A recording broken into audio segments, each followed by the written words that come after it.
Custo de vida, emprego e desemprego, cesta básica, tarifas públicas, salário mínimo.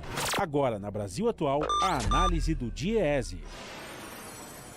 Vamos falar com o Fausto Augusto Júnior, ele que é diretor técnico do DIEESE. Olá, Fausto, bom dia. Olá, bom dia, Marilu, bom dia aos ouvintes. Fausto, a gente teve aí as medidas anunciadas pelo ministro da Economia, Paulo Guedes. De acordo com o ministro, o anúncio foi feito na tarde desta segunda-feira, um programa emergencial que deverá injetar 147,3 bilhões de reais em medidas emergenciais na economia. Como é que você está vendo, né, essa medida? E, enfim, como é que fica a situação econômica do país a partir aí do coronavírus?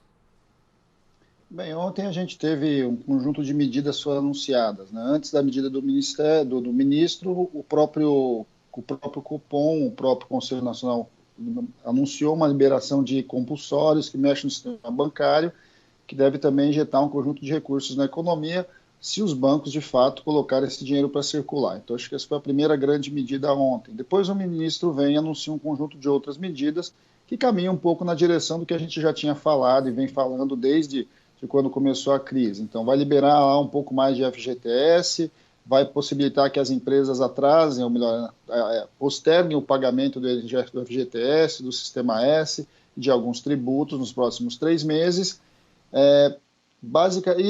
E realocou recursos para o Bolsa Família, para tentar colocar um pouquinho mais de pessoas dentro do programa Bolsa Família.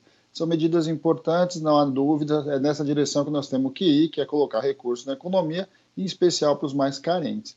Agora, nós estamos cobrando do governo um conjunto maior de medidas, porque elas são muito insípidas ainda. Nós temos que, de fato, ter clareza do que nós buscamos, do que nós queremos e como é que nós vamos enfrentar essa crise. Uma das coisas que precisa ser rearticulada dentro do governo é as ações do Ministério da Economia com as ações do Ministério da Saúde. As duas coisas precisam conversar. Nós precisamos pensar em recursos para liberar para a saúde, de modo que elas cheguem de fato em estados e municípios, algo que a gente ainda está vendo muito aquém.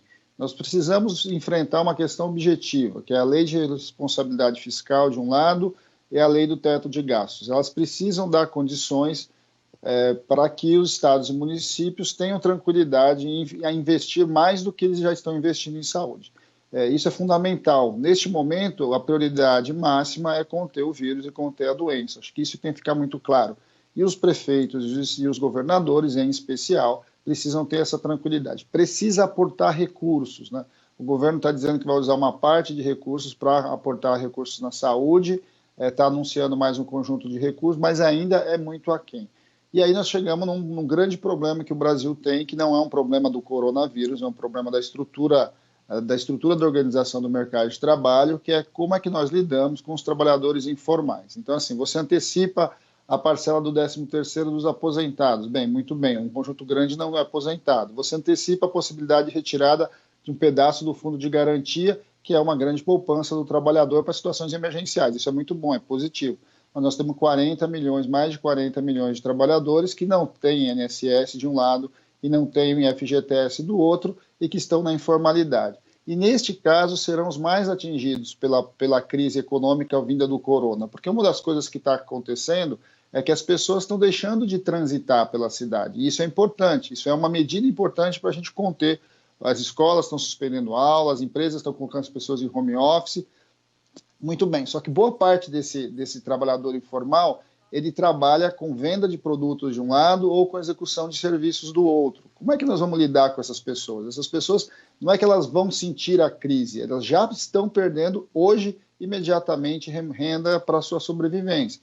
Nós temos que criar algumas alternativas para eles. Sejam os trabalhadores de aplicativo, seja o pedreiro que conserta a sua casa, o consertador da geladeira, tudo isso está colocado para a nossa economia e não é pouca gente, é muita gente que já está em casa sem remuneração. Então nós precisamos de medidas emergenciais também para uma população vulnerável que está aí colocada. Bem, é possível fazer isso? É possível. Nós temos instrumentos vinculados à assistência social, o Bolsa Família é um deles, mas o Estado precisa colocar gente para operar o Bolsa Família. Não adianta só dizer que tem mais recursos, tem uma fila de Bolsa Família, mas precisa botar servidor ali para correr atrás dessas famílias e o pessoal da assistência social. Então, Então, nós temos que construir um pacote de medidas voltadas para o setor informal. Na outra ponta, nós temos medidas que aí elas são econômicas, mas elas são humanitárias de outro lado e elas são emergentes, que é como é que nós lidamos com as pessoas em situação de rua. Né? Se nós não lidarmos com as pessoas em situação de rua, a gente vai ter focos de contaminação vinculados numa população em que assim, já está sumindo o álcool gel das farmácias e dos supermercados, mas a população de rua não tem sequer água e sabão para poder limpar suas mãos, para poder tomar uma higienização mínima para o controle dos vírus. Bem, isso é município. Quem tem que fazer isso é município. Como é que o município faz isso? Precisa ter uma articulação do governo federal, uma indicação do governo estadual e começa-se operações para isso, para lidar com a população de rua. E lidar com a população de rua não é pegar lá um caminhão-pipa e sair jogando água, como a gente viu recentemente, há uns anos atrás, como foi feito aqui em São Paulo. Nós precisamos ter uma política muito clara de lidar com as pessoas em situação de rua. Bem, ou seja, o conjunto de medidas é um mosaico. Nós vamos operando do ponto de vista econômico de um lado, do ponto de vista sanitário do outro, integrando estados e municípios, e aí você vai construindo um colchão. Agora, acima de tudo isso, é muito claro que não dá para votar reforma agora, nenhum tipo de reforma, a prioridade agora é o coronavírus, e de outro lado, nós precisamos tirar as travas tanto da EC 95, ou seja, o teto de gastos de um lado, quanto da lei de responsabilidade do outro. Perfeito. Essa questão que você tocou, né, Fausto, da população de rua, realmente todo esse esforço, né, que está sendo feito em relação às pessoas que têm casa, que têm de alguma forma algum trabalho, então bastante preocupante isso. E essas medidas já deveriam ter sido tomadas, né, Fausto?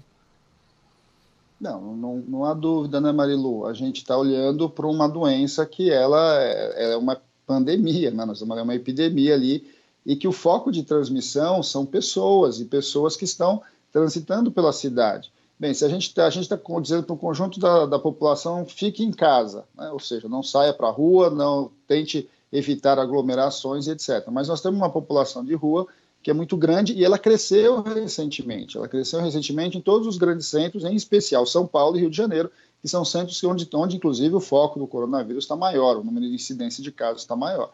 Então, nós precisamos hoje, é emergente, que as prefeituras coloquem assistência social para trabalhar muito rapidamente nisso. Agora, com políticas ativas, você precisa disponibilizar banheiro público, você precisa disponibilizar banho público, você precisa disponibilizar comida, você precisa disponibilizar uma série de estruturas que nós já devíamos ter feito, porque lidar com a população de rua, acho que o padre Júlio Lancelotti é quem mais tem falado isso, já há muitos anos, né? Nós precisamos lidar com essa situação. São pessoas, né? E a gente vai desumanizando essas pessoas. E agora que você tem um conjunto de crise epidêmica, que essas pessoas podem, inclusive, ser transmissores importantes dessa doença, a gente precisa lidar e resolver boa parte dessa situação que a gente deveria ter resolvido. Bem, como não resolvemos, tomara que agora a gente tome decisões que a gente possa, pelo menos, dar melhores condições. Não são coisas tão difíceis, garantir banheiro, garantir o direito ao sujeito tomar um banho,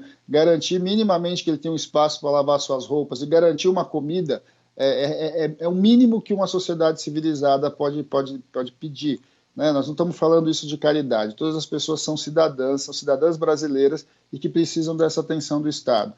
Normalmente, a maior parte das pessoas que estão na rua não estão porque querem, estão lá porque foram jogadas por ali e deixadas à sua própria sorte. Eu acho que este é o momento que nós temos que aumentar a nossa solidariedade e construir alternativas que passam pela economia, passa pela saúde e passa também pela assistência social. Perfeito, Fausto. A gente agradece aqui toda a sua análise, viu? Um grande abraço para você e até amanhã. Até amanhã.